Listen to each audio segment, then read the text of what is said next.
Hey everybody, it's Eric from epautos.com, your libertarian car guy and your dissenter from the cult of sickness psychosis. And we are looking at what apparently is going to be the last of the line for the Lexus GS350. Doesn't look like there's going to be a 21. Unfortunately, it's not selling that well, which is unusual for Lexus, but pretty common lately for sports sedans generally and sedans generally. As anybody who's following the business knows, the new in thing is the crossover SUV, and the reason for that is it is essentially one-size-fits-all practicality, and they've also managed to inject into that the other attributes that people are looking for, including sportiness. One of the most successful models that Lexus sells is the RX350 crossover, which is about the same size as this GS in terms of its overall footprint, but has 3 times the cargo space. So that probably explains why sedans and luxury sports sedans are going away. However, if you're still in the market for a luxury sports sedan, you really might want to give this one a look-see, and not just because it's one of the last of its kind, it's also the last of its kind in a number of other ways, including the fact that it still comes standard with a V6.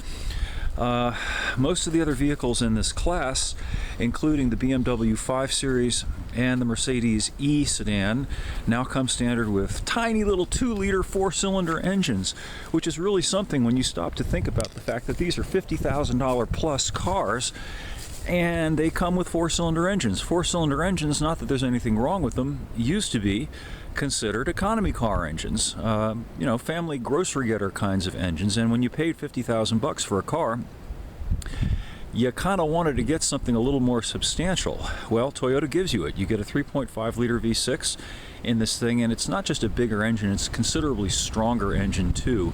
311 horsepower versus 248, I think it is, in the BMW and 255 in the Mercedes. Pardon me for not being Forrest Gump with the stats.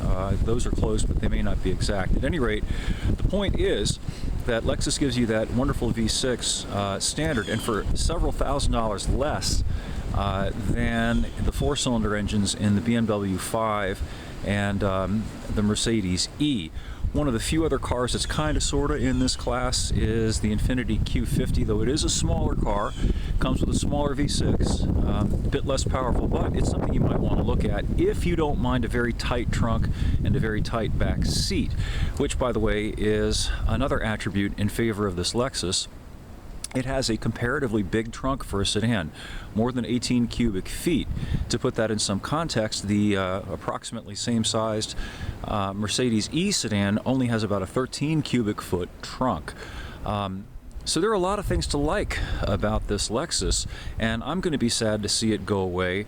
I do wish that Lexus had put a bit more engine in it, and the reason that I say that is not relative to the rivals, which are now, in my opinion, under-engined, but in relation to its relations. You can get essentially the same V6 in the less expensive Lexus ES350, less expensive by about $10,000, and you can also get essentially the same V6 in the Camry for even less money.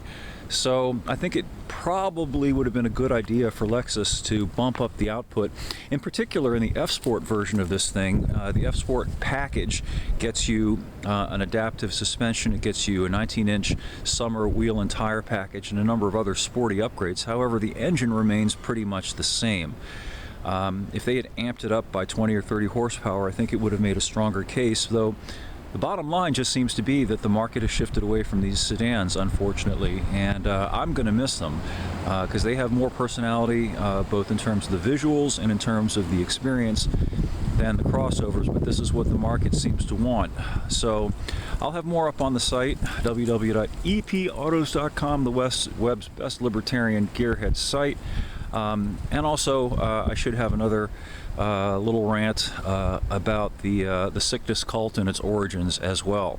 So thanks as always for listening to the rants. Thanks for supporting the site, and we'll have more for you again soon.